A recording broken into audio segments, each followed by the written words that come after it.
Good evening and greetings to you in the precious name of our Lord and Savior Jesus Christ. ನಿಮ್ಮೆಲ್ಲರೂ ಸಹ ಕರ್ತನಾದ ಯೇಸು ಕ್ರಿಸ್ತನ ಅಮೂಲ್ಯವಾದಂತ ಹೆಸರಿನಲ್ಲಿ ವಂದನೆಗಳು ಮತ್ತು ನಿಮ್ಮೆಲ್ಲರೂ ಸಹ ಶುಭ ಸಂಜೆ. What a joy it is to come together in the presence of God to study God's word. ದೇವರ ವಾಕ್ಯವನ್ನು ಕಲಿಯುವುದಕ್ಕೋಸ್ಕರವಾಗಿ ದೇವರ ಪ್ರಸನ್ನತೆಗೆ ಬರುವಂತದ್ದು ಎಂತಹ ಒಂದು ಆನಂದವಾಗಿದೆ. We are studying one of the most important epistles or books from the Bible, that is the Epistle to Romans. ದೇವರ ವಾಕ್ಯದಲ್ಲಿ ಬಹಳ ಪ್ರಾಮುಖ್ಯವಾದಂತ ಪುಸ್ತಕಗಳಲ್ಲಿ ಒಂದಾದಂತಹ ರೋಮಾಪುರದವರಿಗೆ ಬರೆದ ಪತ್ರಿಕೆಯನ್ನ ನಾವು ಕಲಿಯುತ್ತಾ ಇದ್ದೇವೆ. And as I reminded you yesterday, to finish Romans 16 chapters in 2.5 hours, or total, if you divide into 2, if I get 5 hours also, I think it's a miracle if something like that happens.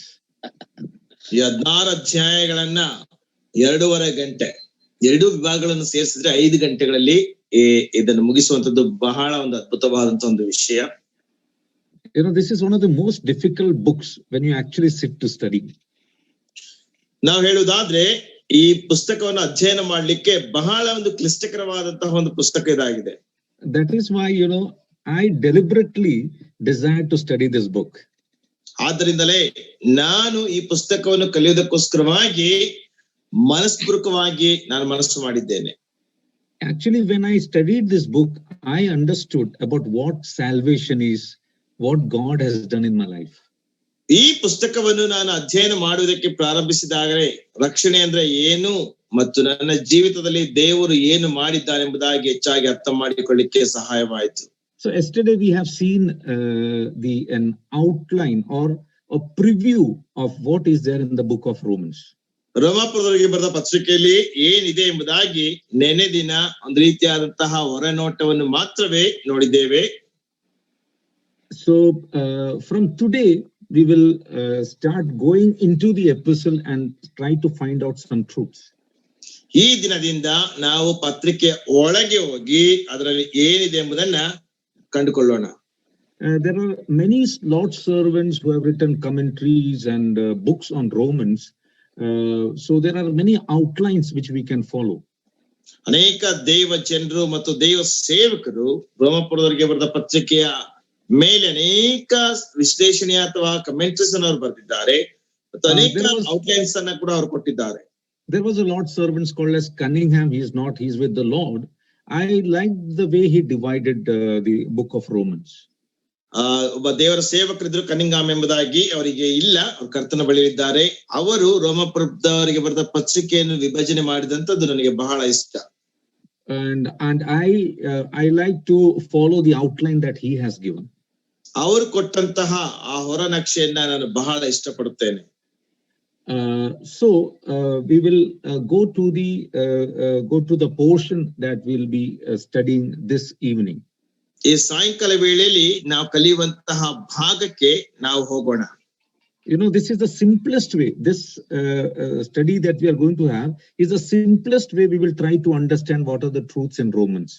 ರೋಮಾಪುರದವರಿಗೆ ಬರೆದ ಪತ್ರಿಕೆಯಲ್ಲಿ ಏನೆಲ್ಲ ಸತ್ಯಾಂಶ ಇದೆ ಎಂಬುದಾಗಿ ಅರ್ಥ ಮಾಡಿಕೊಳ್ಳುವುದಕ್ಕೆ ಇದು ಬಹಳ ಸರಳವಾದಂತಹ ಒಂದು ವಿಧಾನ.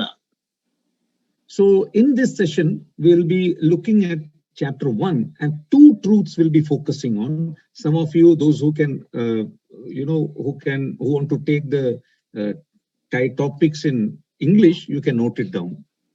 ಒಂದು ವೇಳೆ ಈ ದಿನ 1ನೇ ಅಧ್ಯಾಯದಲ್ಲಿ ಇರುವಂತಹ 2 ಸತ್ಯಾಂಶಗಳನ್ನ ನಾವು ಅರ್ಥ ಮಾಡಿಕೊಳ್ಳೋಣ. ಒಂದು ವೇಳೆ ನಿಮ್ಮಲ್ಲಿ ಯಾರಿಗಾದ್ರೂ ಆ ಒಂದು ಶೀರ್ಷಿಕೆಗಳನ್ನ ಇಂಗ್ಲಿಷ್ ನಲ್ಲಿ ಬರ್ಕೊಳ್ಬೇಕಾದ್ರೆ ನೀವು ಅದನ್ನ ಬರ್ಕೊಳ್ಬಹುದು. So the first truth is the debt of law, which we find in chapter 1 from verse 1 to 17. ಮೊದಲನೇ ಒಂದು ಸತ್ಯಾಂಶ ಆ ಒಂದು ಪ್ರೀತಿಯ ಋಣ ಎಂಬುದಾಗಿ ನೋಡ್ತೇವೆ. ಅದನ್ನ ರೋಮಾಪುರದವರಿಗೆ ಬರೆದ ಪತ್ರಿಕೆ 1ನೇ ಅಧ್ಯಾಯ 1ರಿಂದ 17ನೇ ವಚನದವರೆಗೆ ನಾವು ಅದನ್ನ ನೋಡಬಹುದು. And the second truth that we'll be focusing on tonight is the depravity or the wickedness of ungodly Gentiles or those who don't know Jesus Christ.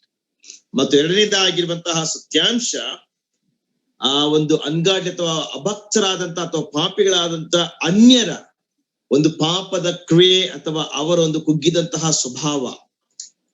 18ರಿಂದ 32ನೇ ವಚನದವರೆಗೆ. Yeah, in America, there was a man called as Edwin Cooper. ಅಮೆರಿಕದಲ್ಲಿ Edwin Cooper ಎಂಬಂತಹ ಒಬ್ಬ ವ್ಯಕ್ತಿ ಇದ್ರು. He was a circus clown. ಅವರು circus ನಲ್ಲಿ ಹಾಸ್ಯ ಮಾಡುವಂತಹ ಹಾಸ್ಯಗಾರನು.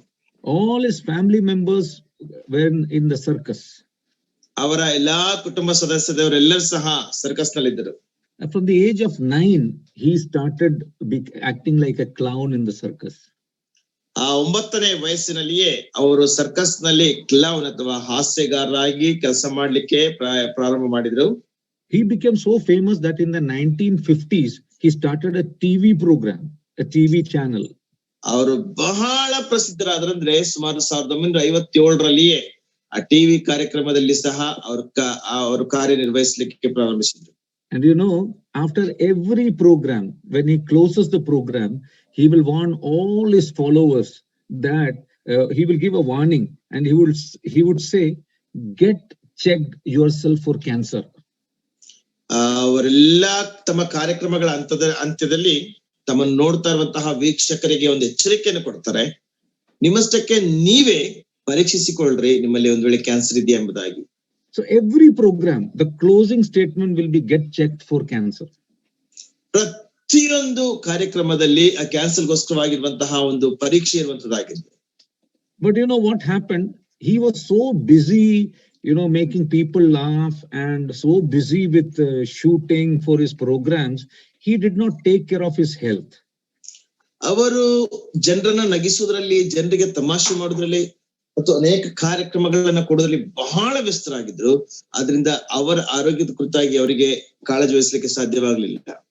He was so busy that when he was having problem in his body, he didn't go for a checkup. ಅವರಿಗೆ ಬಹಳ ವ್ಯಸ್ತರಾಗಿದ್ರು. ಅವರ ದೇಹದಲ್ಲಿ ಅವರಿಗೆ ಸಮಸ್ಯೆ ಇರುವಾಗ ಅವರು ಅದನ್ನ ಪರೀಕ್ಷಿಸಿಕೊಳ್ಳಲಿಕ್ಕೆ ಹೋಗ್ಲಿಲ್ಲ. This famous clown of who made people laugh, he died of cancer at the age of 41. ಸುಪ್ರಸಿದ್ಧರಾದಂತಹ ಒಬ್ಬ ಹಾಸ್ಯಗಾರ, ಜನರನ್ನು ನಗಿಸುವಂತೆ ಮಾಡ್ತಾ ಇದ್ದಂತಹ ವ್ಯಕ್ತಿ 41ನೇ ವಯಸ್ಸಿನಲ್ಲಿ ಮೃತ್ಯು ಹೊಂದಿದನು. He warned others, but he did not take care of the warning himself. ಆತನು ಇತರರಿಗೆ ಎಚ್ಚರಿಕೆಯನ್ನು ಕೊಡ್ತಾ ಇದ್ದಾನೆ ಹೊರತು ತನ್ನ ಕುರಿತಾಗಿ ತಾನು ಎಚ್ಚರಿಕೆ ವಹಿಸುವಂತದ್ದು ಬೇಕಾಗಿರ್ಲಿಲ್ಲ. In the book of Romans, when we come to first chapter, God is warning us that like cancer, sin is very dangerous. We need to take care of it. ರೋಮಪುರದವರಿಗೆ ಬರೆದ ಪತ್ರಿಕೆ 1ನೇ ಅಧ್ಯಾಯದಲ್ಲಿ ನಾವು ನೋಡುವಾಗ ದೇವರು ನಮ್ಗೆ ಎಚ್ಚರಿಕೆ ಕೊಡ್ತಾ ಇದ್ದಾನೆ. ಈ ಪಾಪ ಎಂಬಂತದ್ದು ಬಹಳ ಅಪಾಯ, ಬಹಳ ದೊಡ್ಡ ಕ್ಯಾನ್ಸರ್ ಇದ್ದ ಹಾಗೆ, ಅದರ ಕುರಿತಾಗಿ ನಾವು ಎಚ್ಚರಿಕೆ ವಹಿಸಬೇಕೆಂಬುದಾಗಿ ದೇವರು ಹೇಳುತ್ತಾನೆ. When we read John 10 and verse 10, Jesus Christ said, the thief cometh not but for to steal and to kill and to destroy. ಯೋಹಾನ ಸುವಾರ್ತೆ 10ನೇ ಅಧ್ಯಾಯ 10ನೇ ವಚನದಲ್ಲಿ ನಾವು ನೋಡುವಂತ ಸಮಯದಲ್ಲಿ ಕಳ್ಳನ್ನು ಕದ್ದುಕೊಳ್ಳುವುದಕ್ಕೂ, ಹಾಳು ಮಾಡುವುದಕ್ಕೂ, ನಾಶ ಮಾಡುವುದಕ್ಕೂ ಬರುತ್ತಾನೆಂಬುದಾಗಿ ಕರ್ತನಾದ ಯೇಸು ಕ್ರಿಸ್ತನು ತಾನೇ ಹೇಳುತ್ತಾನೆ. Who is this thief? ಈ ಕಳ್ಳನ ಯಾರು? Satan. ಸೈತಾನ್. He wants to steal us away into eternal hellfire. ಆತನು ನಿತ್ಯವಾದಂತ ನರಕಕ್ಕೋಸ್ಕರವಾಗಿ ನಮ್ಮನ್ನು ಕದೀಲಿಕ್ಕೆ ಆತನು ಇಷ್ಟಪಡುವಂತನಾಗಿದ್ದಾನೆ. He wants to kill us. ಆತನು ನಮ್ಮನ್ನು ಕೊಲ್ಲಬೇಕೆಂಬುದಾಗಿದ್ದಾನೆ. And he wants to destroy our lives. ಆತನು ನಮ್ಮ ಜೀವಿತವನ್ನ ಹಾಳು ಮಾಡಬೇಕೆಂಬುದಾಗಿರ್ತಾನೆ. And so because of that, we need to look at sin as God looks at sin. ಆ ಒಂದು ನಿಮಿತ್ತವಾಗಿ ಪಾಪವನ್ನ ನಾವು ದೇವರು ಯಾವ ದೃಷ್ಟಿಯಲ್ಲಿ ಪಾಪವನ್ನು ನೋಡ್ತಾನೋ ಆ ದೃಷ್ಟಿಯಲ್ಲಿ ನಾವು ಸಹ ಪಾಪವನ್ನು ನೋಡಬೇಕು. That is what Paul is reminding each one of us. ಅದನ್ನೇ ಪೌಲನು ನಮ್ಮ ಪ್ರತಿಯೊಬ್ಬರಿಗೆ ನೆನಪಿಸುತ್ತಾ ಇದ್ದಾನೆ. Dear brothers and sisters, ಪ್ರಿಯ ಸಹೋದರ ಸಹೋದರಿಯರೇ, how do we look at sin? ನಾವು ಪಾಪವನ್ನು ಯಾವ ರೀತಿಯಲ್ಲಿ ನೋಡುತ್ತಾ ಇದ್ದೇವೆ? If we look at sin the way God looks at, then only human being will think about salvation which God has provided to us.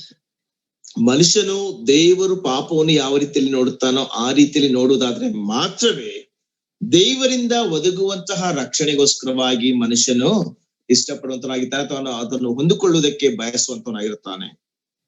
So shall we look at the portion? So I would request brother to read from verse 1 to verse 13. 1-13 ನಾವು ಓದಿಕೊಳ್ಳೋಣ. ಯೇಸು ಕ್ರಿಸ್ತನ ದಾಸನು, ಅಪೋಸ್ತಲನಾಗುವುದಕ್ಕೆ ಕರೆಯಲ್ಪಟ್ಟವನು, ದೇವರ ಸುವಾರ್ತೆಯನ್ನು ಸಾರುವುದಕ್ಕೆ ನೇಮಿಸಲ್ಪಟ್ಟವನು ಆಗಿರುವ ಪೌಲನು, ರೋಮಾಪುರದಲ್ಲಿ ದೇವರಿಗೆ ಪ್ರಿಯರು, ದೇವಜನರಾಗುವುದಕ್ಕೆ ಕರೆಯಲ್ಪಟ್ಟವರು ಆಗಿರುವವರೆಲ್ಲರಿಗೆ ಬರೆಯುತ್ತೇನೆಂದ್ರೆ, ನಮ್ಮ ತಂದೆಯಾಗಿರುವ ದೇವರಿಂದಲೂ ಕರ್ತನಾದ ಯೇಸು ಕ್ರಿಸ್ತನಿಂದಲೂ ನಿಮಗೆ ಕೃಪೆಯೂ ಶಾಂತಿಯೂ ಆಗಲಿ. ಸುವಾರ್ತೆಯನ್ನು ಸಾರಿ ಹೇಳಿಸುತ್ತೇವೆಂದೇ ದೇವರು ಮುಂಚಿತವಾಗಿ ಪವಿತ್ರ ಶಾಸ್ತ್ರಗಳಲ್ಲಿ ತನ್ನ ಪ್ರವಾದಿಗಳ ಮೂಲಕ ಮಾತು ಕೊಟ್ಟನು. ಈ ಸುವಾರ್ತೆಯು ದೇವರ ಮಗನೂ ನಮ್ಮ ಕರ್ತನೂ ಆಗಿರುವ ಯೇಸು ಕ್ರಿಸ್ತನ ವಿಷಯವಾದದ್ದು.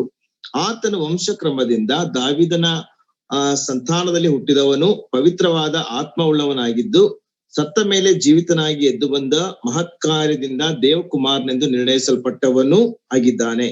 ಆತನ ಹೆಸರಿನ ಪ್ರಸಿದ್ಧಿಗಾಗಿ ಎಲ್ಲಾ ಅನ್ಯ ಜನಗಳಲ್ಲಿ ನಂಬಿಕೆ ಎಂಬ ವಿಧೇಯತ್ವ ಉಂಟಾಗುವುದಕ್ಕೋಸ್ಕರ ನಾವು ಆತನ ಮೂಲಕವಾಗಿ ಕೃಪೆಯನ್ನು ಅಪೊಸ್ತಲತನವನ್ನು ಹೊಂದಿದೆವು. ಯೇಸು ಕ್ರಿಸ್ತನವರಾಗುವುದಕ್ಕೆ ಕರೆಯಲ್ಪಟ್ಟ ನೀವು ಸಹ ಆ ಅನ್ಯ ಜನರೊಳಗಿನವರಾದ್ದರಿಂದ ನಿಮಗೆ ಬರೆಯುತ್ತೇನೆ. ಮೊದಲನೇದು, ನಿಮ್ಮ ನಂಬಿಕೆಯು ಲೋಕದಲ್ಲೆಲ್ಲ ಪ್ರಸಿದ್ಧಿಗೆ ಬಂದದ್ದರಿಂದ ನಿಮ್ಮೆಲ್ಲರ ವಿಷಯವಾಗಿ ಯೇಸು ಕ್ರಿಸ್ತನ ಮೂಲಕ ನನ್ನ ದೇವರಿಗೆ ಸ್ತೋತ್ರ ಮಾಡುತ್ತೇನೆ.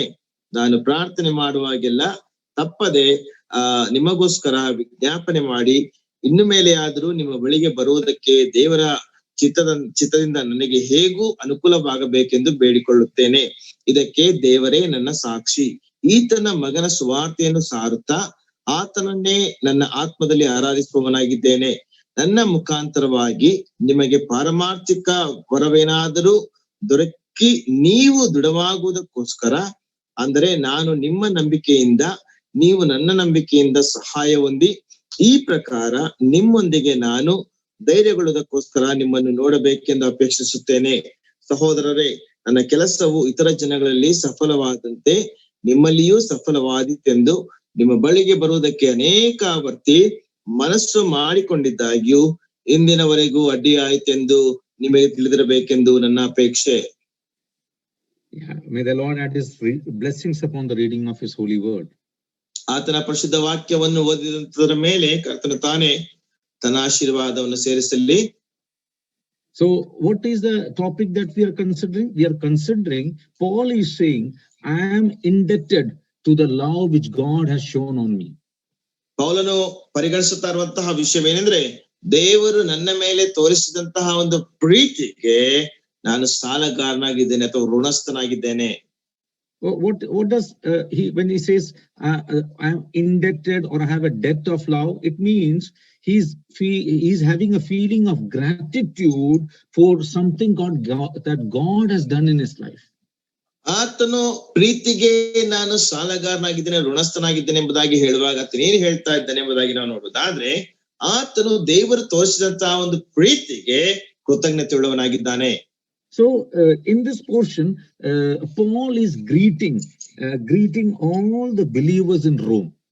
ಈ ಒಂದು ವಾಕ್ಯ ಭಾಗದಲ್ಲಿ ಪೌಲನು ರೋಮಾಪುರದಲ್ಲಿರುವಂತಹ ಎಲ್ಲಾ ವಿಶ್ವಾಸಿಗಳಿಗೆ ವಂದನೆಯನ್ನು ತಿಳಿಸುವಂತವನಾಗಿದ್ದಾನೆ ಅಥವಾ ಶುಭಾಶಯಗಳನ್ನು ತಿಳಿಸುವಂತವನಾಗಿದ್ದಾನೆ. And in his greetings, we will just look at three things.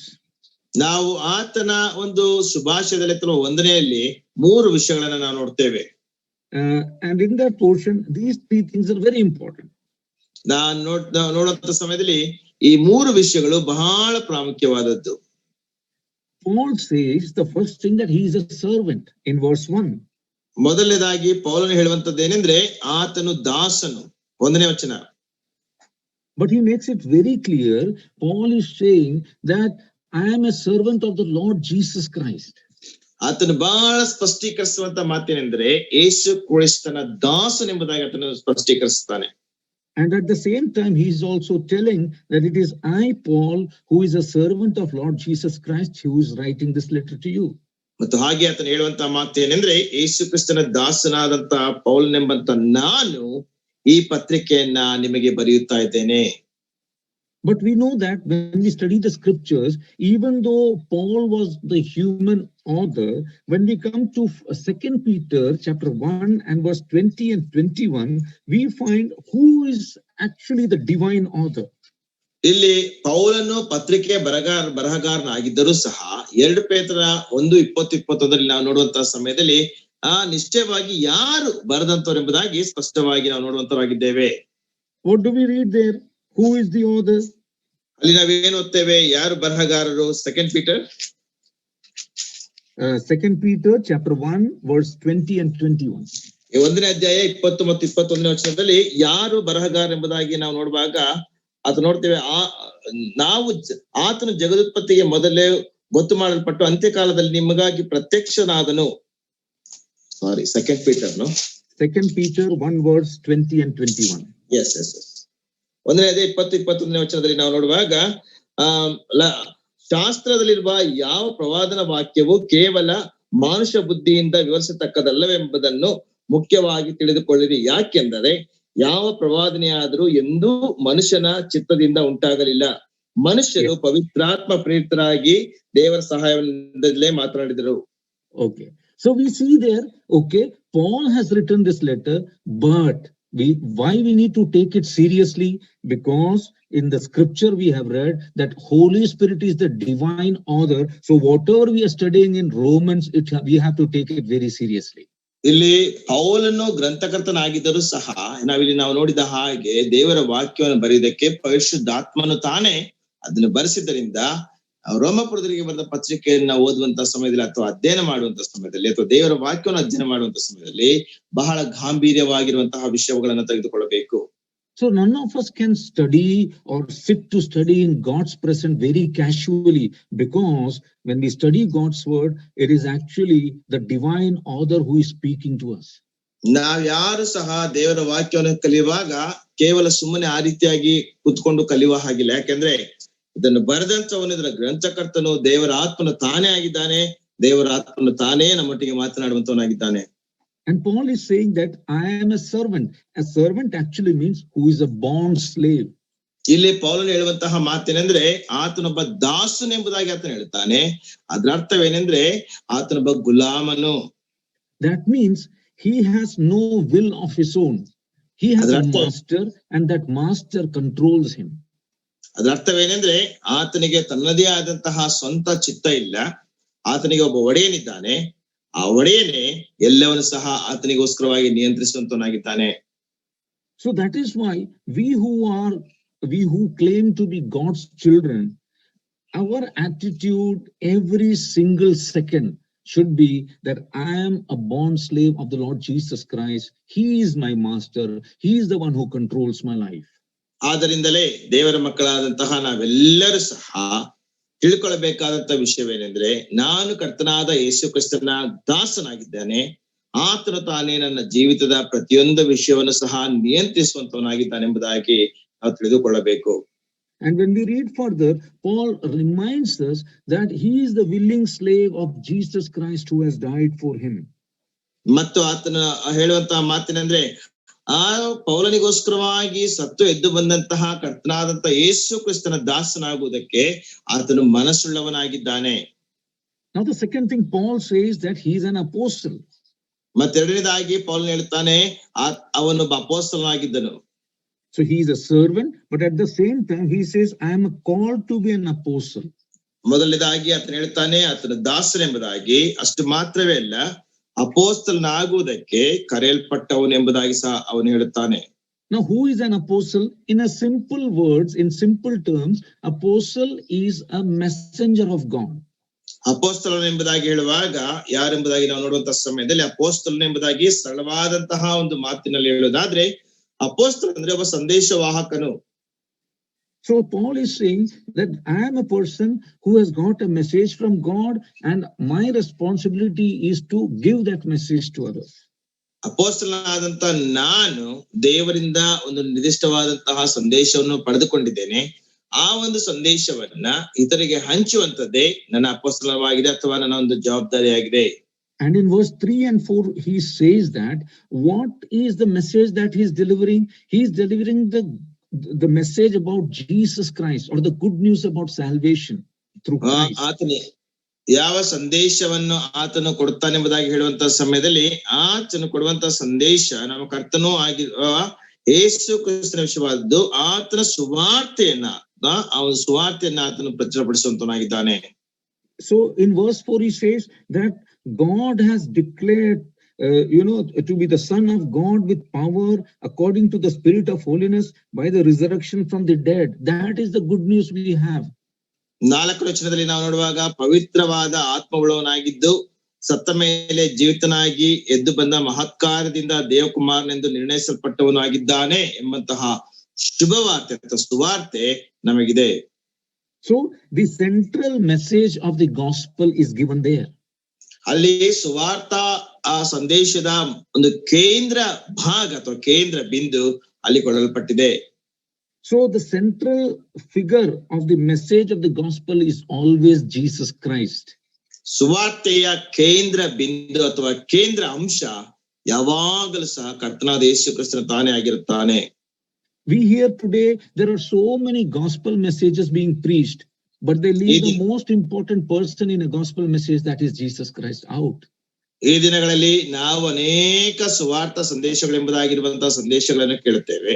ಆದ್ರೆ ಅವರಲ್ಲಿ ಅನೇಕರು ಆ ಸುವಾರ್ತೆಯ ಕೇಂದ್ರ ಬಿಂದುವಾಗಿರುವಂತಹ ಕರ್ತನಾದಂತಹ ಯೇಸು ಕ್ರಿಸ್ತನನ್ನೇ ಅವರು ಬಿಟ್ಟು ಬಿಡುವಂತವರಾಗಿರುತ್ತಾರೆ. And what is this message about Jesus Christ that we have, or the good news that we have? ನಮಗಿರುವಂತಹ ಯೇಸು ಕ್ರಿಸ್ತನ ಆ ಒಂದು ಶುಭವಾರ್ತೆ ಅಥವಾ ಸುವಾರ್ತೆ ಏನಾಗಿದೆ? There we see that he descended from David. It is written there in verse 3.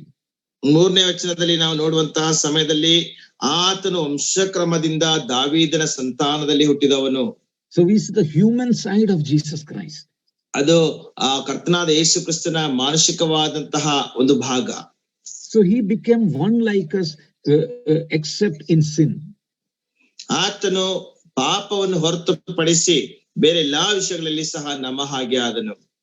But when we read there, but he was declared to be the Son of God also. ಅಷ್ಟು ಮಾತ್ರವೇ ಅಲ್ಲ, ಆತನು ದೇವಕುಮಾರನೆಂದು ನಿರ್ಣಯಿಸಲ್ಪಟ್ಟವನು ಆಗಿದ್ದಾನೆ. So that talks about the divine side of our Lord Jesus Christ. ಅದು ನಮ್ಮ ಕರ್ತನಾದ ಯೇಸು ಕ್ರಿಸ್ತನ ದೈವಿಕ ಭಾಗದ ಆ ಅಂಶವನ್ನು ಕುರಿತಾಗಿ ಮಾತನಾಡುತ್ತದೆ. And how do we know that he is divine? Because we read there, he resurrected from the dead. ನಮಗೆ ಹೇಗೆ ಗೊತ್ತಾಗ್ತದೆ ಆತನು ಒಬ್ಬ ದೇವರೆಂಬುದಾಗಿ ನೋಡುವಾಗ ಸತ್ತ ಮೇಲೆ ಜೀವಿತನಾಗಿ ಎದ್ದು ಬಂದು. So Jesus Christ was complete man and complete God when he came down to this earth. ಕರ್ತನಾದ ಯೇಸು ಕ್ರಿಸ್ತನು ಭೂಲೋಕಕ್ಕೆ ಬಂದಂತಹ ಸಮಯದಲ್ಲಿ ಆತನು ಸಂಪೂರ್ಣವಾದಂತ ದೇವರು, ಸಂಪೂರ್ಣವಾದಂತ ಮನುಷ್ಯನೂ ಆಗಿದ್ದನು. So this is what we need to have in mind when we think about Jesus Christ. ಕರ್ತನಾದ ಯೇಸು ಕ್ರಿಸ್ತನ ಕುರಿತಾಗಿ ನಾವು ಆಲೋಚಿಸುವಾಗ ಈ ಒಂದು ವಿಷಯವನ್ನ ನಮ್ಮ ಮನಸ್ಸಿನಲ್ಲಿ ಇಟ್ಟುಕೊಳ್ಳಬೇಕು. Now we come to the third aspect there, and that we find Paul is saying to all that be in Rome in verse 7. 7ನೇ ವಚನದಲ್ಲಿ 3ನೇ ಒಂದು ಅಂಶಕ್ಕೆ ನಾವು ಬರುವಂತಹ ಸಮಯದಲ್ಲಿ ನಾವು ನೋಡ್ತೇವೆ. 7ನೇ ವಚನದಲ್ಲಿ ಆತನು ಈ ರೀತಿಯಾಗಿ ಹೇಳುವಂತವನಾಗಿದ್ದಾನೆ, ರೋಮಾಪುರದಲ್ಲಿರುವಂತವರೆಲ್ಲರಿಗೂ ಸಹ, ರೋಮಾಪುರದಲ್ಲಿರುವ ದೇವರಿಗೆ ಪ್ರಿಯರು, ಆ ದೇವಜನರಾಗುವುದಕ್ಕೆ ಕರೆಯಲ್ಪಟ್ಟವರೆಲ್ಲರಿಗೂ ಎಂಬುದಾಗಿ ಆತನು ಬರೆಯುತ್ತಾನೆ. So now he is introducing to us who are going to read these letters. ಈಗ ನಮಗೆ ಆತನ ಪರಿಚಯಿಸುತ್ತಾ ಇದ್ದಾನೆ, ಈ ಪತ್ರಿಕೆಯನ್ನ ಯಾರು ಈಗ ಓದ್ಲಿಕ್ಕಿದ್ದಾರೆ. So we see Paul's audience there. ಅಲ್ಲಿ ಪೌಲನ ಕೇಳುಗರನ್ನು ನೋಡ್ತೇವೆ. To all that be in Rome. ರೋಮಾಪುರದಲ್ಲಿರುವವರ ಎಲ್ಲರಿಗೂ ಸಹ, all the believers in Rome are going to get this letter and read this letter. ರೋಮಾಪುರದಲ್ಲಿರುವಂತಹ ದೇವಜನರಾಗಿರುವಂತವರೆಲ್ಲರೂ ಸಹ ಈ ಪತ್ರಿಕೆಯನ್ನ ಓದುವಂತವರಾಗಿರುತ್ತಾರೆ. But we can thank God today. ಆದ್ರೆ ಈ ದಿನ ನಾವು ದೇವರಿಗೆ ಸ್ತೋತ್ರ ಸಲ್ಲಿಸಬಹುದು. Why? ಯಾಕೆ? Because the letter which was written to the Roman believers, God in a miraculous way has preserved it through this 2000 years, so that today we can read and we can study and we can be encouraged in our lives. 2000 ವರ್ಷಗಳ ಹಿಂದೆ ರೋಮಾಪುರದವರಿಗೆ ಬರೆದಂತಹ ಈ ಪತ್ರಿಕೆಯನ್ನ 21ನೇ ಶತಮಾನದಲ್ಲಿರುವಂತಹ ನಮಗೋಸ್ಕರವಾಗಿ ಆತನು ಸಂರಕ್ಷಿಸಿ ಇಟ್ಟಿದ್ದಾನೆ.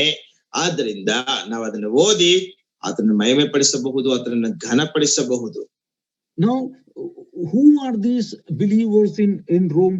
What does Paul call them? ಆ ರೋಮಾಪುರದಲ್ಲಿರುವಂತಹ ವಿಶ್ವಾಸಿಗಳನ್ನ ಪೌಲನು ಏನೆಂಬುದಾಗಿ ಕರೀತಾ ಇದ್ದಾನೆ?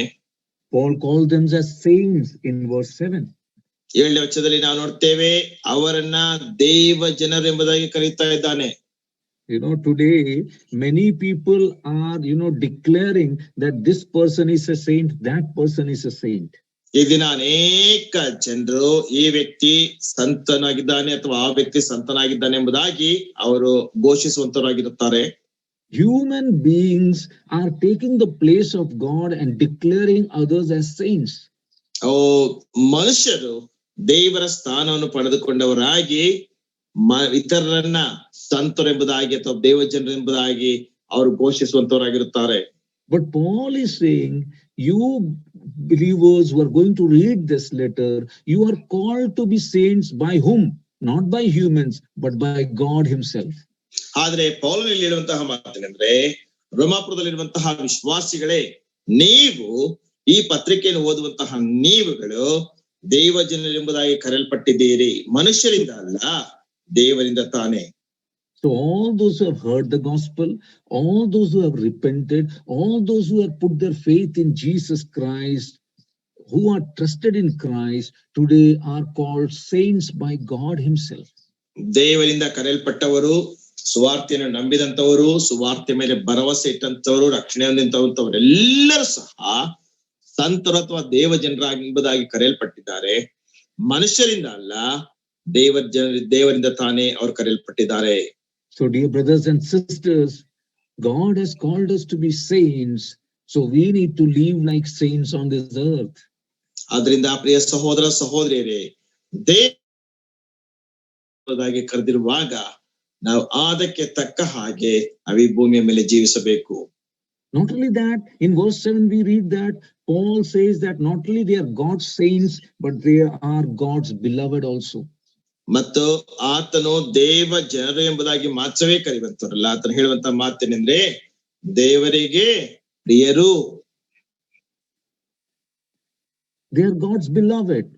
ಅವರು ದೇವರಿಗೆ ಪ್ರಿಯರೂ ಆಗಿದ್ದಾರೆ. God loves them. ದೇವರವರನ್ನು ಪ್ರೀತಿಸ್ತಾನೆ.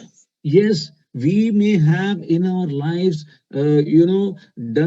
done things which are not pleasing to God, but in spite of that, even today God loves you and me.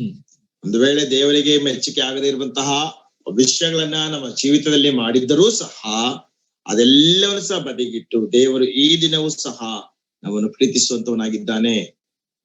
And not only that, Paul says that not only they are the saints, God's saints, they are God's beloved, but he also speaks about their faith also.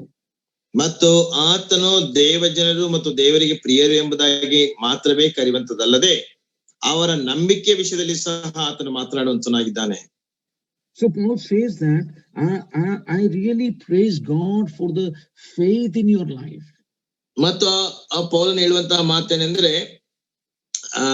ನಿಮ್ಮಲ್ಲಿರುವಂತಹ ನಂಬಿಕೆಯ ವಿಷಯದಲ್ಲಿ ನಾನು ದೇವರಿಗೆ ಸ್ತೋತ್ರ ಸಲ್ಲಿಸುವಂತವನಾಗಿದ್ದೇನೆ ಎಂಬುದಾಗಿ ಹೇಳುತ್ತಾನೆ.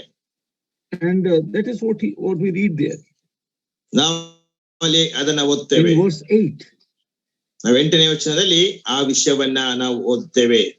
ನಿಮ್ಮ ನಂಬಿಕೆಯು ಲೋಕದಲ್ಲೆಲ್ಲ ಪ್ರಸಿದ್ಧಿಗೆ ಬಂದದರಿಂದ ನಿಮ್ಮೆಲ್ಲರ ವಿಷಯವಾಗಿ ಯೇಸು ಕ್ರಿಸ್ತನ ಮೂಲಕ ನನ್ನ ದೇವರಿಗೆ ಸ್ತೋತ್ರ ಮಾಡುತ್ತೇನೆ. Not only they are saints, not only they are beloved, but we see here that the Holy Spirit is saying their faith is exemplary.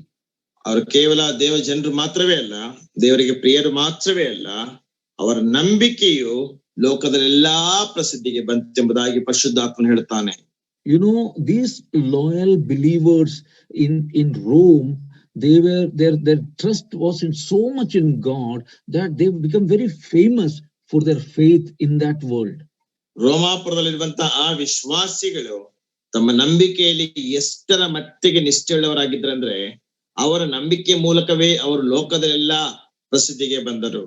Not only that, they become an inspiration for others, because others were inspired by looking at their faith life. ಅವರು ಇತರರಿಗೆ ಒಂದು ಪ್ರೇರಣೆಯಾದರು. ಅವರ ನಂಬಿಕೆಯನ್ನು ನೋಡಿದಂತಹ ಬೇರೆಯವರು ಇವರಿಂದ ಪ್ರೇರಿತರಾದರು. When this corona has come, ಈ corona ಬಂದಂತ ಸಮಯದಲ್ಲಿ many are sick. ಅನೇಕರು ರೋಗಗ್ರಸ್ತರಾಗಿದ್ದಾರೆ ಅಥವಾ Some of ಅನಾರೋಗ್ಯರಾಗಿದ್ದಾರೆ. them have lost their jobs. ಅವರಲ್ಲಿ ಕೆಲವರು ತಮ್ಮ ಕೆಲಸಗಳನ್ನು ಕಳೆದುಕೊಂಡಿದ್ದಾರೆ. Some of the children, they don't know where to go because now colleges are not open. Their 12th result has come. They don't know what to do. ಈಗ ಕಾಲೇಜ್ಗಳು ತೆರೆಯಲ್ಪಟ್ಟಿಲ್ಲ, ಅವರ 12ನೇ ತರಗತಿಯ result ಸಹ ಬಂತು, ಅವರಿಗೆ ಏನ್ ಮಾಡ್ಬೇಕೆಂಬುದಾಗಿ ಅನೇಕ ವ್ಯವಸ್ಥೆಗೆ ಗೊತ್ತಿಲ್ಲ. And many believers are just talking like unbelievers. ಅನೇಕ ವಿಶ್ವಾಸಿಗಳು ಅವಿಶ್ವಾಸಿಗಳ ಹಾಗೆ ಮಾತನಾಡುತ್ತಾ ಇದ್ದಾರೆ. They don't have faith that God can change circumstances. ಅವರೆಲ್ಲ ಕಳ್ಕೊಂಡಿದ್ದಾರೆ ಎಂಬುದಾಗಿ ಹೇಳುತ್ತಾರೆ. ದೇವರು ತಾನೇ ಈ ಪರಿಸ್ಥಿತಿಗಳನ್ನು ಬದಲಾಯಿಸ್ತಾನೆ ಎಂಬ ನಂಬಿಕೆ ಅವರಲ್ಲಿ ಇಲ್ಲ. If our children lose 1 year because of this corona, why should we be afraid? ಒಂದು ವೇಳೆ ನಮ್ಮ ಮಕ್ಕಳು ಈ ಕೊರೋನಾದ ನಿಮಿತ್ತವಾಗಿ 1 ವರ್ಷ ಅವರ ಕಳ್ಕೊಂಡ್ರು ಸಹ ನಾವ್ಯಾಕೆ ಹೆದರ್ಬೇಕು? Isn't our God in control of all their future? ಅವರೆಲ್ಲಾ ಭವಿಷ್ಯತ್ತನ್ನು ನಮ್ಮ ದೇವರು ನಿಯಂತ್ರಿಸುವಂತವನಲ್ಲವೋ? So just like that, people should be able to see our faith in the Lord Jesus Christ in every aspect of our life. ಅದೇ ರೀತಿಯಾಗಿ ನಮ್ಮ ಜೀವಿತದ ಪ್ರತಿಯೊಂದು ದೃಷ್ಟಿಕೋನಗಳ ಅಥವಾ ಪ್ರತಿಯೊಂದು ವಿಷಯದಲ್ಲಿ ಸಹ ಜನರು ನಮ್ಮ ನಂಬಿಕೆಯನ್ನು ನೋಡುವಂತವರಾಗಿರಬೇಕು. How is our faith? ನಮ್ಮ ನಂಬಿಕೆ ಹೇಗಿದೆ? Are people finding comfort when they see our faith? ನಮ್ಮ ನಂಬಿಕೆಯನ್ನು ಜನರು ನೋಡುವಾಗ ಅವರು ಅದರಿಂದ ಸಂತೈಸಕ್ಕೆ ಹೊಂದುತ್ತಾ ಇದ್ದಾರೋ? Are they getting encouraged? ಅವರಿಗೆ ಪ್ರೋತ್ಸಾಹಿಸಲ್ಪಡುತ್ತಾ ಇದ್ದಾರೋ? In James chapter 2 and verse 5, James says like this. ಯಾಕೋಬನಿಗೆ ಬರೆದ ಪತ್ರಿಕೆ 2ನೇ ಅಧ್ಯಾಯ 5ನೇ ವಚನದಲ್ಲಿ ಯಾಕೋಬನು ಈ ರೀತಿಯಾಗಿ ಹೇಳುತ್ತಾನೆ, Hath not God chosen the poor of this world rich in faith? ಈ ಲೋಕದಲ್ಲಿ ಆತನು ಬಡವರನ್ನ ಆರಿಸಿಕೊಂಡು ನಂಬಿಗಸ್ತರಲ್ಲಿ ಐಶ್ವರ್ಯವಂತರನ್ನಾಗಿ ಮಾಡಲಿಲ್ಲವೋ? We know we may be poor in this world, but God wants to see us rich in faith. ಆದ್ರೆ ಈ ಲೋಕದಲ್ಲಿ ನಾವು ಬಡವರಾಗಿರ್ಬೋದು, ನಮ್ಮ ನಂಬಿಕೆಯಲ್ಲಿ ನಾವು ಐಶ್ವರ್ಯವಂತರಾಗಿರಬೇಕೆಂಬುದಾಗಿ ದೇವರು ನಮ್ಮನ್ನ ಅಪೇಕ್ಷಿಸುವಂತನಾಗಿದ್ದಾನೆ. What does rich in faith means? ನಂಬಿಕೆಯಲ್ಲಿ ಐಶ್ವರ್ಯವಂತಿಕೆ ಅಂದ್ರೆ ಏನರ್ಥ? As a believer, we may be poor, we may be sick, we may be having all kinds of problems, and we may not be having all the good things of this world, but God is saying it is okay. Are you rich in faith? ಒಂದು ವೇಳೆ ನಾವು ಈ ಲೋಕದಲ್ಲಿ ಏನಿಲ್ಲದೆ ಅನಾರೋಗ್ಯಸ್ಥರಾಗಿ ಲೋಕದಲ್ಲಿರುವಂತಹ ಒಳ್ಳೆಯ ಸಂಗತಿಗಳು ನಮ್ಮ ಜೀವಿತದಲ್ಲಿ ಇಲ್ಲದೆ ಇದ್ರೂ ಸಹ ದೇವರು ಕೇಳುವಂತಹ ಪ್ರಶ್ನೆ ಏನಂದ್ರೆ, ನಂಬಿಕೆಯಲ್ಲಿ ಐಶ್ವರ್ಯವಂತನಲ್ಲವೋ ಎಂಬುದಾಗಿ ಕೇಳುತ್ತಾನೆ.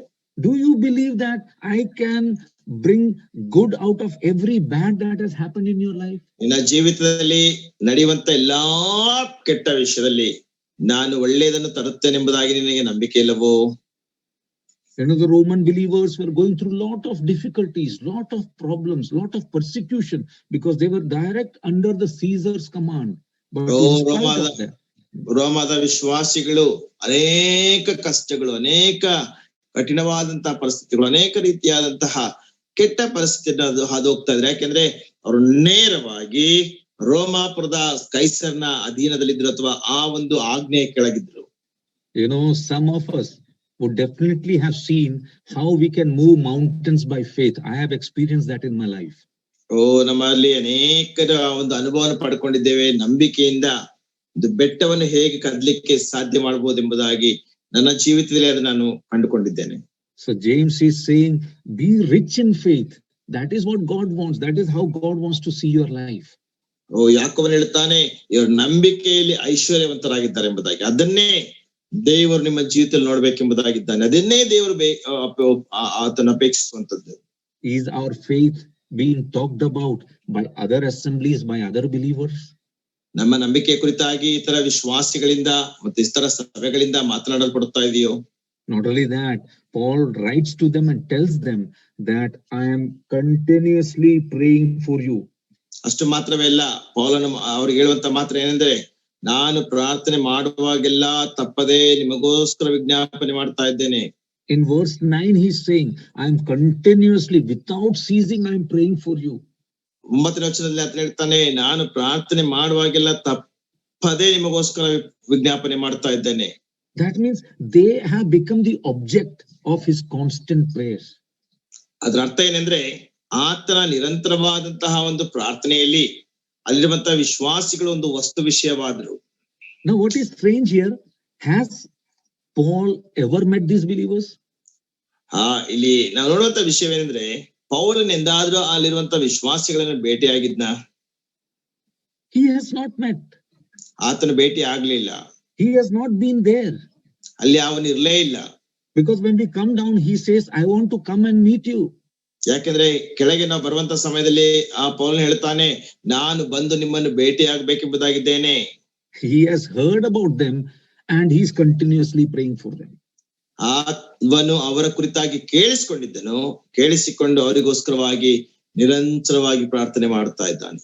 You will say to me, ನೀವು ನನಗೆ ಹೇಳ್ತೀರಾ, brother, what are you teaching? ನೀವೇನ್ ಬೋಧನೆ ಮಾಡ್ತಾ ಇದ್ದೀರಾ?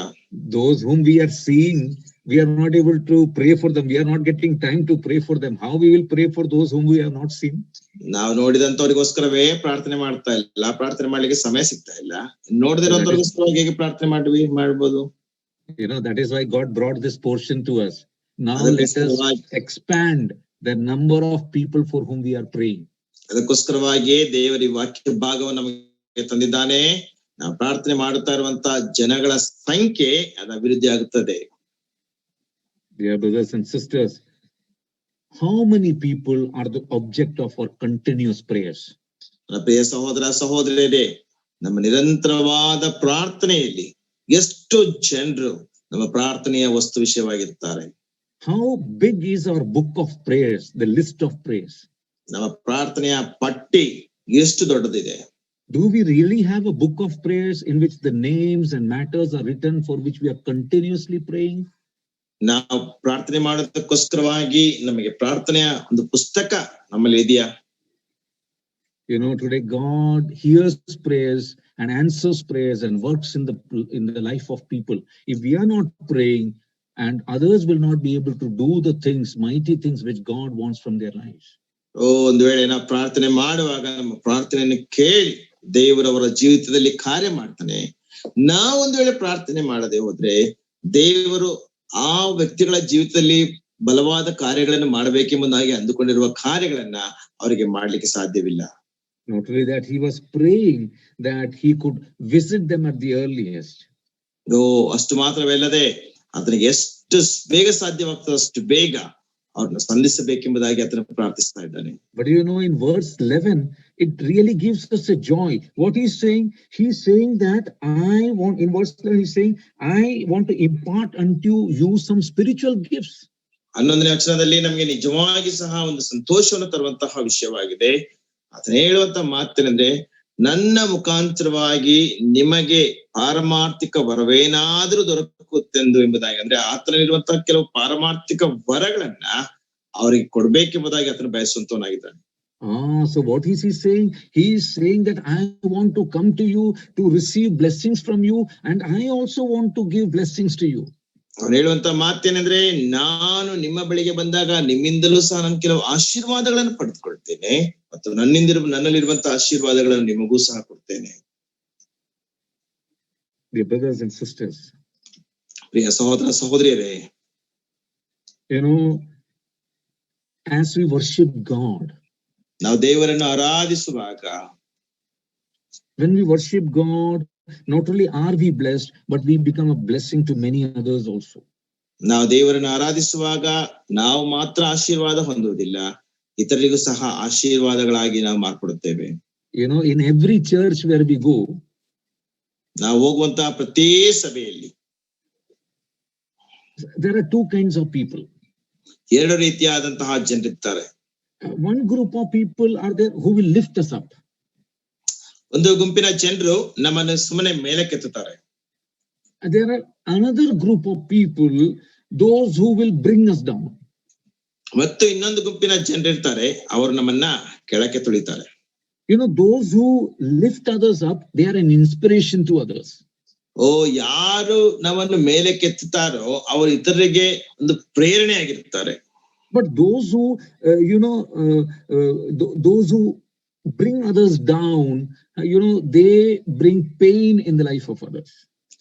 ಯಾರನ್ನು ಕೆಲ ಜನರು ಕೆಳಕ್ಕೆ ಹಾಕುತ್ತಾರೋ ಅಂತಹ ಜನರು ಇತರರ ಜೀವಿತದಲ್ಲಿ ನೋವನ್ನುಂಟು ಮಾಡುತ್ತಾರೆ.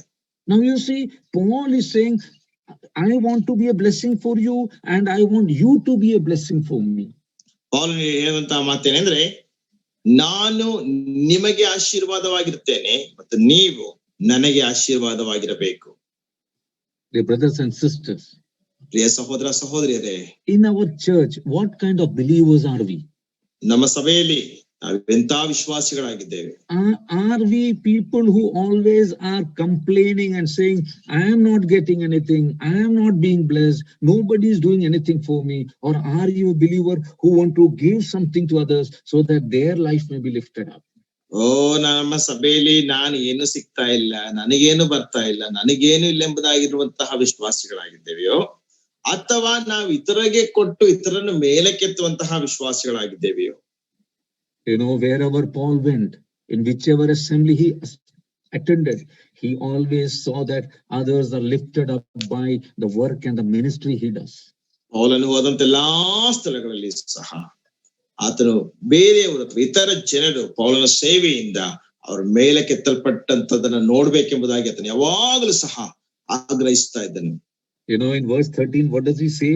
He says that I am longing to win some more souls for my Savior.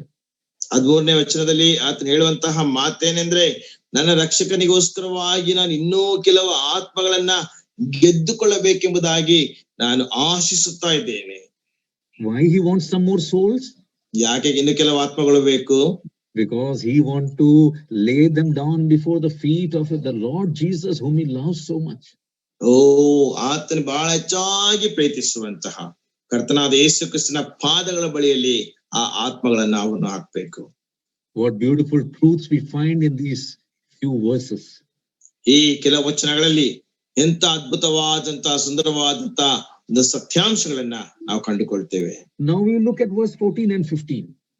14-15ನೇ ವಚನವನ್ನ ನಾವು ನೋಡೋಣ. ಗ್ರೀಕರಿಗೂ ಇತರ ಜನಗಳಿಗೂ ಜ್ಞಾನಿಗಳಿಗೂ ಮೂಢರಿಗೂ ತೀರಿಸಬೇಕಾದ ಒಂದು ಋಣ ನನ್ನ ಮೇಲೆ ಅದೇ. ಹೀಗಿರುವುದರಿಂದ ರೋಮಾಪುರದಲ್ಲಿರುವ ನಿಮಗೆ ಸಹ ಸುವಾರ್ತೆಯನ್ನು ಸಾರುವುದಕ್ಕೆ ನಾನಂತೂ ಸಿದ್ಧವಾಗಿದ್ದೇನೆ. So there we find the heart of a man who is filled with gratitude for something God has done in his life. ದೇವರು ಆತನ ಜೀವಿತದಲ್ಲಿ ಮಾಡಿದಂತಹ ಆ ಒಂದು ವಿಷಯಕ್ಕೋಸ್ಕರವಾಗಿ ತನ್ನ ಹೃದಯ ಪೂರ್ತಿ ಕೃತಜ್ಞತೆಯಿಂದ ತುಂಬಿದಂತಹ ಒಬ್ಬ ಮನುಷ್ಯನನ್ನು ನಾವಿಲ್ಲಿ ನೋಡ್ತೇವೆ. Brother, yes. Can you take to the next? Yes, brother. Yeah, correct. Verse 14 and 15. Correct. You have put it correct. Correct. Yeah.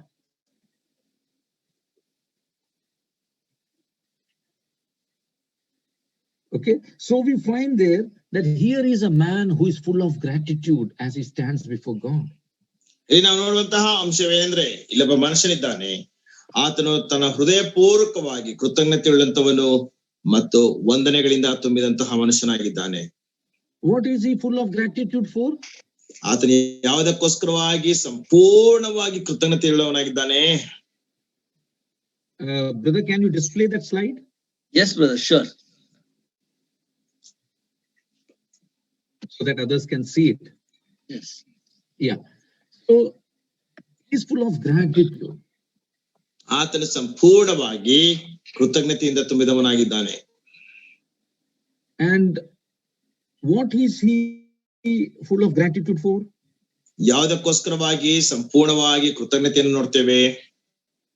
You know, he is full of gratitude because of the death of love. ಯಾಕೆ ಆತನ ಸಂಪೂರ್ಣವಾಗಿ ಆ ಒಂದು ಕೃತಜ್ಞತೆಯುಳ್ಳವನಾಗಿದ್ದಾನೆ ಅಂದ್ರೆ, ಆತನ ಮೇಲಿರುವಂತಹ ಪ್ರೀತಿಯ ಎಂಬಂತಹ ಋಣ. Yeah, there is a slight mistake in the slide. Slide ಅಲ್ಲಿ ಒಂದು ಚಿಕ್ಕದಾದಂತಹ ಒಂದು ಮಿಸ್ಟೇಕ್ ಇದೆ. Yeah, so I will just share what Paul says in that portion. ಆ ಒಂದು ಭಾಗದಲ್ಲಿ ಪೌಲನು ಏನು ಹೇಳ್ತಾ ಇದ್ದಾನೆ ಎಂಬುದಾಗಿ ನಾನು ಹಾಗೆ ಹೇಳ್ತೇನೆ. Paul is saying that he is a debtor. ಪೌಲನಲ್ಲಿ ಹೇಳ್ತಾ ಇರುವಂತ ಮಾತೇನೆಂದ್ರೆ, ಆತನೊಬ್ಬ ಋಣಸ್ಥನು, ಆತನೊಬ್ಬ ಸಾಲಗಾರನೆಂಬುದಾಗಿ ಹೇಳ್ತಾ ಇದ್ದಾನೆ. what kind of debt he is into? ಅವನಿಗೆ ಯಾವ ರೀತಿಯಾದಂತಹ ಸಾಲ ಇದೆ? He was a debtor because of the love of God. ಅವನು ಒಬ್ಬ ಸಾಲಗಾರನಾಗಿದ್ದಾನೆ, ಯಾಕೆಂದ್ರೆ ಆತನ ಮೇಲೆ ದೇವರ ಪ್ರೀತಿ ಇದೆ. He is a debtor because God has shown so much of love on him as a child of God. ಅವನು ಯಾಕೆ ಸಾಲಗಾರನಂದ್ರೆ ದೇವರ ಮಗ್ಗವಾಗಿರುವಂತ ಆತನ ಮೇಲೆ ದೇವರು ಬಹಳವಾದಂತಹ ಪ್ರೀತಿಯನ್ನು ತೋರಿಸಿದ್ದಾನೆ. You know, we also owe so much to Jesus Christ because he loved us and died for us our sins on the cross of Calvary. ನಾವು ಸಹ ಕರ್ತನಾದ ಯೇಸು ಕ್ರಿಸ್ತನಿಗೆ ಬಹಳ ಋಣಸ್ಥರಾಗಿರಬೇಕು, ಯಾಕೆಂದ್ರೆ ಆತ ನಮ್ಮನ್ನು ಬಹಳವಾಗಿ ಪ್ರೀತಿಸಿ ಶಿಲುಬೆ ಮೇಲೆ ತನ್ನ ಪ್ರಾಣವನ್ನೇ ಕೊಟ್ಟು ಆತನ ಸತ್ತನು. You know, if we serve God every second of our life also, still we cannot, still we cannot pay how for the debt that we owe to him. ನಾವು ಪ್ರತಿ ಕ್ಷಣವೂ ಸಹ ದೇವರಿಗೆ ಸೇವೆ ಮಾಡಿದ್ರು ಸಹ ನಾವು ನಮ್ಮ ಮೇಲಿರುವಂತ ಆ ಒಂದು ಋಣವನ್ನ ತೀರಿಸಲಿಕ್ಕೆ ಸಾಧ್ಯವೇ ಇಲ್ಲ. So he was full of, he was indebted to the love that God has shown to him. ಆತನ ಮೇಲೆ ದೇವರು ತೋರಿಸಿದಂತ ಪ್ರೀತಿಗೆ ಆತನ ಸಂಪೂರ್ಣವಾಗಿ ಋಣಸ್ಥನಾಗಿದ್ದಾನೆ. Dear brothers and sisters, when you think about the love of God in your life, ನಿಮ್ಮ ಜೀವಿತದಲ್ಲಿ ಕ್ರಿಸ್ತನ ಪ್ರೀತಿಯನ್ನು ಕಂಡುಕೊಂಡಾಗ, when you think about how Jesus Christ died for a wretched sinner like you and me on the cross of Calvary, ನನ್ನ ಮತ್ತು ನಿನ್ನ ಹಾಗೆ ಇರುವಂತಹ ಭಯಂಕರವಾದಂತಹ ಪಾಪಿಗಳ ಅಂತ ನಮಗೋಸ್ಕರವಾಗಿ ಕಲ್ವಾರಿ ಶಿಲುಬೆ ಮೇಲೆ ಯೇಸು ಕ್ರಿಸ್ತ ಸತ್ತಿದ್ದಾನೆಂಬುದಾಗಿ ನಾವು ಆಲೋಚನೆ ಮಾಡುವಾಗ, when we think about the love that God has shown and how he has made us into a new creation whereby we also can go into the presence of God, ನಮ್ಮನ್ನ ಹೊಸ ಸೃಷ್ಟಿಯನ್ನಾಗಿ ಮಾಡಿ ನಾವು ಸಹ ದೇವರ ಪ್ರಸನ್ನತೆಗೆ ಹೋಗ್ಲಿಕ್ಕೆ ಸಾಧ್ಯವಾಗಿ ಮಾಡಿದಂತ ಆತನ ಒಂದು ಶ್ರೇಷ್ಠವಾದಂತ ಒಂದು ಪ್ರೀತಿ, don't we need to do what the Lord has asked us to do? ನಮ್ಮನ್ನು ದೇವರು ಏನು ಮಾಡ್ಬೇಕೆಂಬುದಾಗಿ ಕೇಳಿದ್ದಾನೋ ಅದನ್ನು ನಾವು ಮಾಡಬಾರ್ದಾ? Are we doing something for the Lord what he has asked us to do? ನಾವು ಮಾಡಬೇಕೆಂಬುದಾಗಿ ದೇವರು ಕೇಳಿದಂತಹ ವಿಷಯದಲ್ಲಿ ಸ್ವಲ್ಪವನ್ನಾದ್ರೂ ನಾವು ಮಾಡ್ತಾ ಇದ್ದೇವೆಯೋ? Are we willing to tell about this love that God has given to us to others so that they also come to know Jesus Christ and salvation? ದೇವರು ನಮ್ಮ ಮೇಲಿಟ್ಟಿರುವಂತ ಆ ಒಂದು ಪ್ರೀತಿಯನ್ನ ಇತರಿಗೆ ತಿಳಿಸಬೇಕೆಂಬುದಾಗಿ ದೇವರು ಹೇಳಿರುವಾಗ ಆ ಒಂದು ಪ್ರೀತಿಯನ್ನು ಇತರೊಟ್ಟಿಗೆ ಹಂಚಿದಾಗ ಅವರು ಸಹ ಆ ಒಂದು ದೇವರ ರಕ್ಷಣೆಗೆ ಬರ್ಲಿಕ್ಕೆ ಸಾಧ್ಯವಾಗುವಂತೆ ನಾವು ಹಂಚ್ತಾ ಇದ್ದೇವೆಯೋ? You know why many of us don't share the gospel? ನಮ್ಮಲ್ಲಿ ಅನೇಕ ಜನರು ಯಾಕೆ ಸುವಾರ್ತೆಯನ್ನು ಸಾರೋದಿಲ್ಲ ಗೊತ್ತಾ? Because we don't understand what God has done in our lives. ದೇವರು ನಮ್ಮ ಜೀವಿತದಲ್ಲಿ ಏನು ಮಾಡಿದ್ದಾನೆ ಎನ್ನುವುದನ್ನು ನಾವು ಅರ್ಥ ಮಾಡಿಕೊಳ್ಳೋದಿಲ್ಲ. Those who understand the love of God, they cannot sit idle. They will somehow try to tell others about the love of God. ಯಾರು ಕರ್ತನಾದ ಯೇಸು ಕ್ರಿಸ್ತನ ಪ್ರೀತಿಯನ್ನು ಅರ್ಥ ಮಾಡಿಕೊಂಡಿದ್ದಾರೆ ಅವರು ಸುಮ್ಮನೆ ಕೂತ್ಕೊಳ್ಳಿಕ್ಕೆ ಸಾಧ್ಯವಾಗುವುದಿಲ್ಲ. ಇತರಿಗೆ ಆ ಪ್ರೀತಿಯ ಕುರಿತಾಗಿ ಅವರು ಹೇಳುವಂತವರಾಗಿರುತ್ತಾರೆ. And then Paul says the second thing there, I am a debtor in verse 14, both to the Greeks and to the barbarians, both to the wise and to the unwise. ಮತ್ತೆ ಎರಡನೇದಾಗಿ ಅಲ್ಲಿ ಪೌಲನು 14ನೇ ವಚನದಲ್ಲಿ ಹೇಳುವಂತ ಮಾತೇನೆಂದ್ರೆ, ಗ್ರೀಕರಿಗೂ ಇತರ ಜನಗಳಿಗೂ ಜ್ಞಾನಿಗಳಿಗೂ ಮೂಢರಿಗೂ ತೀರಿಸಬೇಕಾದ ಋಣ ನನ್ನ ಮೇಲೆ ಅದೇ. You know, Paul realized that every unsaved person should hear the gospel of Jesus Christ. ಪೌಲನು ಅರ್ಥ ಮಾಡಿಕೊಂಡಂತ ವಿಷಯವೇನೆಂದ್ರೆ, ರಕ್ಷಿಸಲ್ಪಡದೇ ಇರುವಂತ ಪ್ರತಿಯೊಬ್ಬ ಮನುಷ್ಯನು ಸಹ ಆ ಒಂದು ಪ್ರೀತಿಯನ್ನು ಅರ್ಥ ಮಾಡಿಕೊಳ್ಳಬೇಕು. Everyone should hear the message of redemption.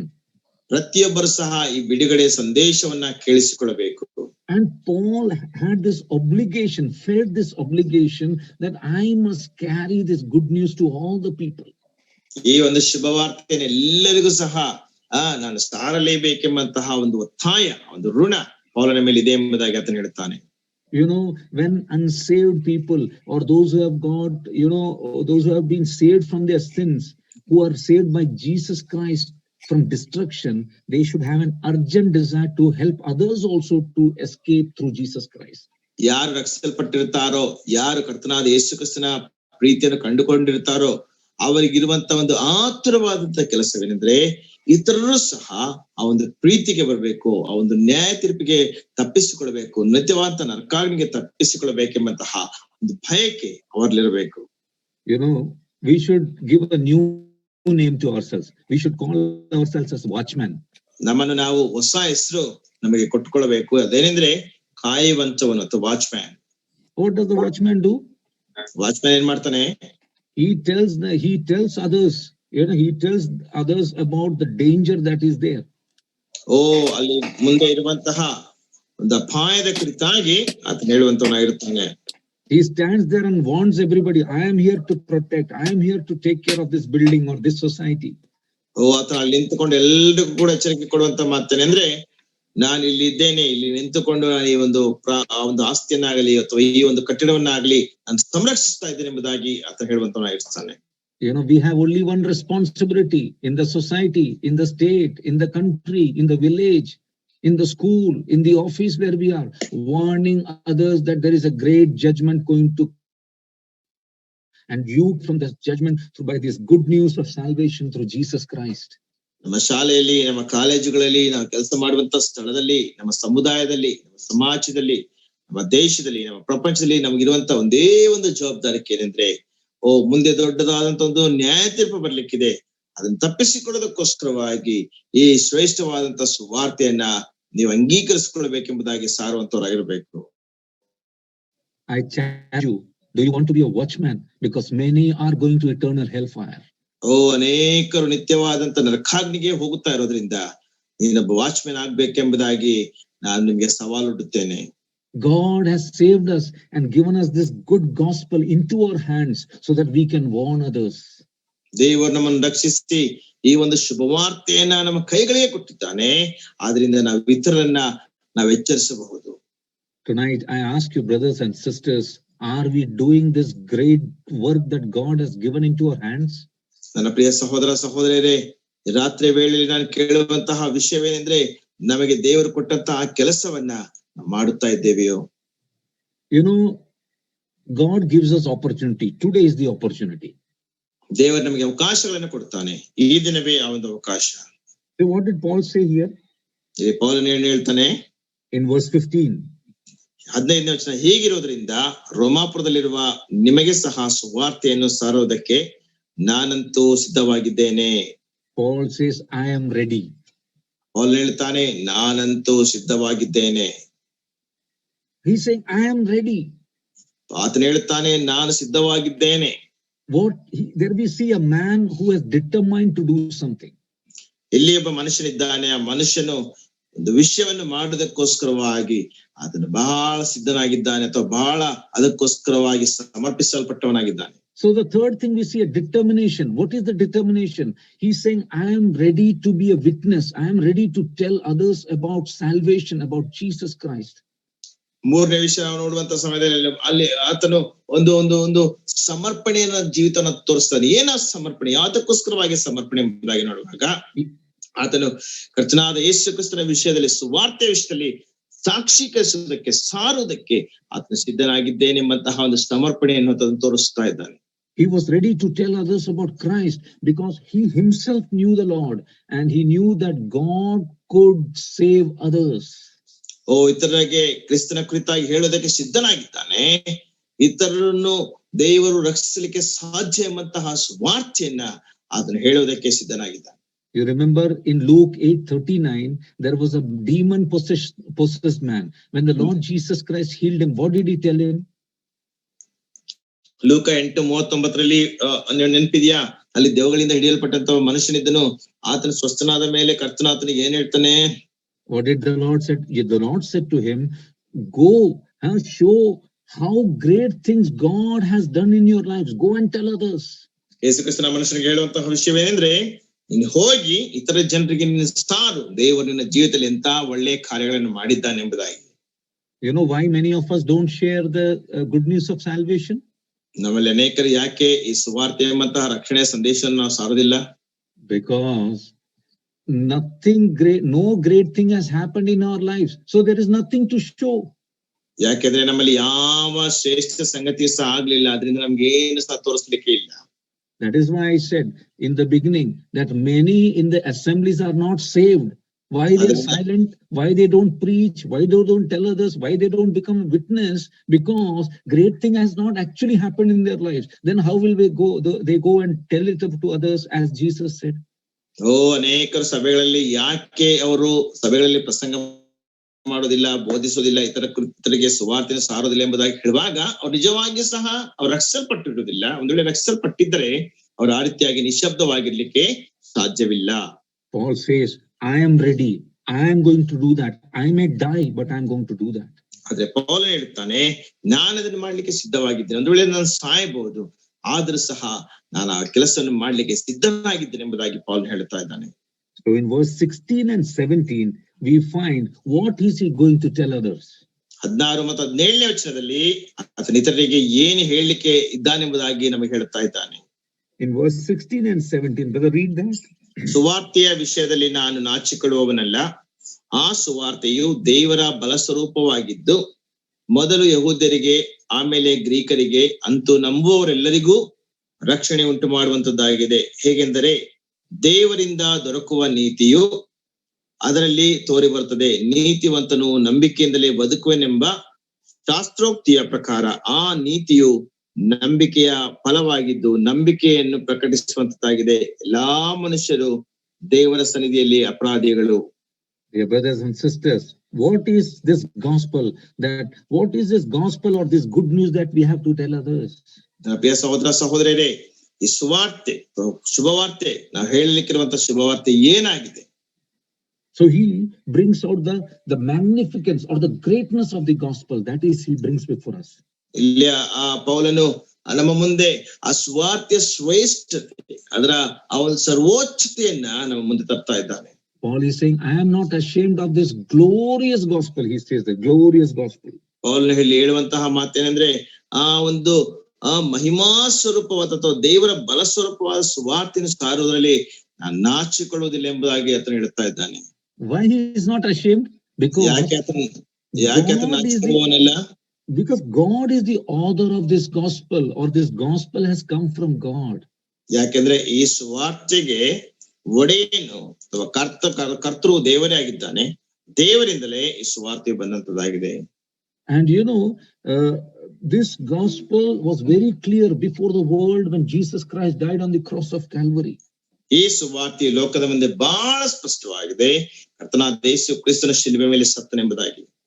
You know, nothing is greater than this gospel in this universe. ಈ ಭೂಮಿಯ ಮೇಲೆ ಅಥವಾ ಲೋಕದಲ್ಲಿ ಈ ಸುವಾರ್ತೆಗಿಂತ ಹೆಚ್ಚಿನದು ಬೇರೆ ಯಾವುದೂ ಇಲ್ಲ. See, that is the most important thing, but we are busy after so many other things which we have made as important in our life. ಇದುವೇ ಬಹಳ ಪ್ರಾಮುಖ್ಯವಾದಂತ ವಿಷಯ. ಆದ್ರೆ ಬೇರೆ ವಿಷಯಗಳನ್ನ ಪ್ರಾಮುಖ್ಯವಾಗಿ ಮಾಡಿಕೊಂಡು ಅದರ ಹಿಂದೆ ನಾವು ಬಹಳ ವ್ಯಸ್ತರಾಗಿರ್ತೇವೆ. And then we see we see another aspect in verse 16 itself. We see the manifestation of the gospel, or what work this gospel is doing. ಇಲ್ಲಿ ಸುವಾರ್ತೆಯ ಆ ಒಂದು ಪ್ರಸಿದ್ಧತೆಯನ್ನು ನಾವು ಅದರ ಪ್ರದರ್ಶನವನ್ನು ನಾವು ನೋಡ್ತೇವೆ. ಸುವಾರ್ತೆ ಏನು ಮಾಡ್ತದೆ ಎಂಬುದಾಗಿ ಇಲ್ಲಿ ನೋಡ್ತೇವೆ. You know, when the gospel works in the life of a person, you know, that person gets changed. ಅಲ್ಲಿ ನಾವು ನೋಡುವಂತ ಸಮಯದಲ್ಲಿ ಆ ಸುವಾರ್ತೆಯನ್ನು ಒಬ್ಬ ಮನುಷ್ಯನಿಗೆ ಕೇಳಿದಾಗ ಸುವಾರ್ತೆಯು ಆ ಮನುಷ್ಯನನ್ನು ಬದಲಾಯಿಸುವಂತದ್ದಾಗಿದೆ. See, many were drunkards, but now they don't drink after getting their salvation. ಅನೇಕರು ಕುಡುಕರಾಗಿರ್ತಾರೆ, ಆದ್ರೆ ಸುವಾರ್ತೆ ನಂಬಿದ ಮೇಲೆ, ರಕ್ಷಣೆ ಹೊಂದಿದ ಮೇಲೆ ಅವರು ಕುಡಿಯೋದನ್ನು ನಿಲ್ಲಿಸಿಬಿಡ್ತಾರೆ. Many were harlots, but they are decent women now. ಅನೇಕರು ವೇಶ್ಯರಾಗಿರ್ತಾರೆ, ಆದ್ರೆ ಈಗ ಅವರು ಒಳ್ಳೆಯ ಸ್ತ್ರೀಯರಾಗಿರ್ತಾರೆ. Many were criminals, but they heard the gospel, the good news, and today many are serving the Lord, many are elders, many are wonderful believers in the churches. ಅನೇಕರು ಅಪರಾಧಿಗಳಾಗಿರ್ತಾರೆ, ಸುವಾರ್ತೆಯನ್ನು ಕೇಳಿದ ಮೇಲೆ ಅವರು ದೇವರಿಗೆ ಸೇವೆಯನ್ನು ಮಾಡುವಂತರಾಗಿರ್ತಾರೆ. ಅನೇಕ ಸಭೆಗಳಲ್ಲಿ ಹಿರಿಯರು ಸುವಾರ್ತಿಕರಾಗಿರ್ತಾರೆ. Why? Because gospel worked in their lives, manifested in their lives, and changed them. ಯಾಕೆಂದ್ರೆ ಸುವಾರ್ತೆ ಅವರ ಜೀವಿತದಲ್ಲಿ ಕಾರ್ಯ ಮಾಡಿ ಅವರ ಜೀವಿತದಲ್ಲಿ ಪ್ರದರ್ಶಿಸಲ್ಪಟ್ಟು ಅವರ ಜೀವಿತವನ್ನು ಬದಲಾಯಿಸಿದೆ. That is why Paul is asking, how can anyone be ashamed of the gospel when the gospel has got so much of power from God to save and change people? ಜನರನ್ನು ಆ ಒಂದು ಸುವಾರ್ತೆಯು ಬದಲಿಸಲಿಕ್ಕೆ ಸಾಧ್ಯವಾದಂತ ಸಮಯದಲ್ಲಿ ಆ ಸುವಾರ್ತೆಯು ದೇವರಿಂದ ಬರುವಾಗ ಯಾಕೆ ಆ ಸುವಾರ್ತೆಯನ್ನು ಸಾರದಕ್ಕೆ ನಾಚಿಕೊಳ್ಳಬೇಕೆಂಬುದಾಗಿ ಪೌಲನು ಹೇಳುತ್ತಾನೆ. Paul knows who he was. ಪೌಲನಿಗೆ ಗೊತ್ತವನು ಯಾರೆಂಬುದಾಗಿ. Paul knew what gospel has done in his life. ಪೌಲನ ಜೀವಿತದಲ್ಲಿ ಸುವಾರ್ತೆ ಏನು ಮಾಡ್ತೆಂಬುದಾಗಿ ಅವನಿಗೆ ಗೊತ್ತು. He was a hater of Jesus Christ, but he is now the greatest, follower of Jesus Christ. ಅವನ ಮೊದಲು ಯೇಸುವನ್ನ ಯೇಸು ಕ್ರಿಸ್ತನನ್ನ ಹಿಂಸಿಸುವಂತವನು, ದ್ವೇಷಿಸುವಂತವನಾಗಿದ್ದಾನೆ. ಈಗ ಆತನು ಯೇಸುವನ್ನು ಬಹಳವಾಗಿ ಹಿಂಬಾಲಿಸುವಂತವನಾಗಿದ್ದಾನೆ. And that is why Paul tells about the message of the gospel there. ಆದ್ರಿಂದ ಪೌಲನಲ್ಲಿರುವಂತಹ ಸಂದೇಶವನ್ನು, ಸುವಾರ್ಥ ಸಂದೇಶವನ್ನು ಹೇಳುತ್ತಾ ಇದ್ದಾನೆ. When from verse 1 to verse 17 we are reading, Paul brings out all the meaning and the message of the gospel of Jesus Christ. 1ರಿಂದ 17ನೇ ವಚನದವರೆಗೆ ನಾವು ಓದುವಂತ ಸಮಯದಲ್ಲಿ ಆತನು ಸುವಾರ್ತೆಯ ಸಂಪೂರ್ಣವಾದಂತ ಅರ್ಥವನ್ನ ಮತ್ತು ಸಂದೇಶವನ್ನ ನಮಗೆ ಕೊಡುವಂತವನಾಗಿದ್ದಾನೆ. And that is what he says in verse 17. He says that, what is the gospel? It is the plan whereby God gave Jesus Christ to die for the sins of the mankind, so that God can give his righteousness in the life of everyone who by faith accepts it. ಆದ್ರಿಂದ 17ನೇ ವಚನದಲ್ಲಿ ಆತನು ಹೇಳುವ ಪ್ರಕಾರವಾಗಿ ದೇವರಿಂದ ದೊರಕುವ ನೀತಿಯು ಅದರಲ್ಲಿ ತೋರಿ ಬರ್ತಾನೆ. ನೀತಿವಂತನು ಆ ಒಂದು ದೇವರಿಂದ ನೀತಿಯು ಕೊಡಲ್ಪಟ್ಟು ಆ ವ್ಯಕ್ತಿಯು ನೀತಿವಂತನಾಗುತ್ತಾನೆ ಅಥವಾ ರಕ್ಷಿಸಲ್ಪಡುತ್ತಾನೆ. Dear brothers and sisters, ಪ್ರಿಯ ಸಹೋದರ ಸಹೋದರಿಯರೇ, this is what God has done in our lives who are saved. ರಕ್ಷಣೆ ಹೊಂದಿದಂತ ನಮ್ಮ ಜೀವಿತದಲ್ಲಿಯೂ ಸಹ ದೇವರು ಇದನ್ನೇ ಮಾಡಿದ್ದಾನೆ. How is our lives? ನಮ್ಮ ಜೀವಿತಗಳು ಹೇಗಿವೆ? We heard about the debt of love today in our lives. ನಮ್ಮ ಜೀವಿತದಲ್ಲಿ ಒಂದು ಸಾಲದ ಋಣದ ಕುರಿತಾಗಿ ಅಥವಾ ಪ್ರೀತಿಯ ಋಣದ ಕುರಿತಾಗಿ ನಾವು ಕೇಳಿಸಿಕೊಂಡಿದ್ದೇವೆ. Those who have seen this mighty work of God in their lives cannot remain silent. They will always tell others about this great work God has done in their lives. ಯಾರು ದೇವರ ಪ್ರೀತಿಯನ್ನು ಅವರ ಜೀವಿತದಲ್ಲಿ ಅನುಭವಿಸಿರುತ್ತಾರೋ ಅವರು ನಿಶ್ಶಬ್ದವಾಗಿರ್ಲಿಕ್ಕೆ ಸಾಧ್ಯವಿಲ್ಲ. ಅವರು ದೇವರ ಶ್ರೇಷ್ಠವಾದಂತಹ ಪ್ರೀತಿಯನ್ನ ಇತರರೊಟ್ಟಿಗೆ ಅವರು ಹಂಚುವಂತವರಾಗಿರ್ತಾರೆ. Let us give ourselves to be a witness to others about what God has done in our lives. ನಮ್ಮ ಜೀವಿತದಲ್ಲಿ ದೇವರು ಏನು ಮಾಡಿದ್ದಾನೆಂಬುದಾಗಿ ಇತರರಿಗೆ ಸಾಕ್ಷಿಗಳಾಗಿ ನಾವಿರೋಣ. God, trusting in God, we will see from Romans chapter 1:18 to 32 in the next class. But let us ponder upon our lives and see how our lives are. 18ರಿಂದ ವಚನ ತನಕ ನಾವು ಮುಂದಿನ ದಿನ ಕ್ಲಾಸ್ ನಲ್ಲಿ ನಾವು ದೇವರ ನಾವು ನೋಡಿಕೊಳ್ಳೋಣ. ಆದ್ರೆ ಈಗ ಕೇಳಿದಂತಹ ವಾಕ್ಯ ಭಾಗದಲ್ಲಿ ನಾವು ಧ್ಯಾನಿಸುತ್ತಾ ನಮ್ಮ ಜೀವಿತಗಳು ಹೇಗಿದೆ ಎಂಬುದಾಗಿ ನಮ್ಮನ್ನು ಪರೀಕ್ಷಿಸಿ. May the Paul's greetings and the Paul's gratitude and Paul's the love for the gospel may challenge us this night to live a life which is pleasing unto God. May his name be glorified. ಪೌಲನ ವಂದನೆಗಳು, ಪೌಲನ ಜೀವಿತ, ಸುವಾರ್ತೆಗೋಸ್ಕರವಾಗಿರುವಂತಹ ಪೌಲನ ಮನೋಭಾವನೆ ರಾತ್ರಿಯ ವೇಳೆಯಲ್ಲಿ ನಮಗೆ ಸವಾಲು ನೋಡಲಿ. ದೇವರು ನಮ್ಮೆಲ್ಲರನ್ನು ಸಹ ಆಶೀರ್ವದಿಸಲಿ. ಆತನ ನಾಮಕ್ಕೆ ಮಹಿಮೆ ಉಂಟಾಗಲಿ.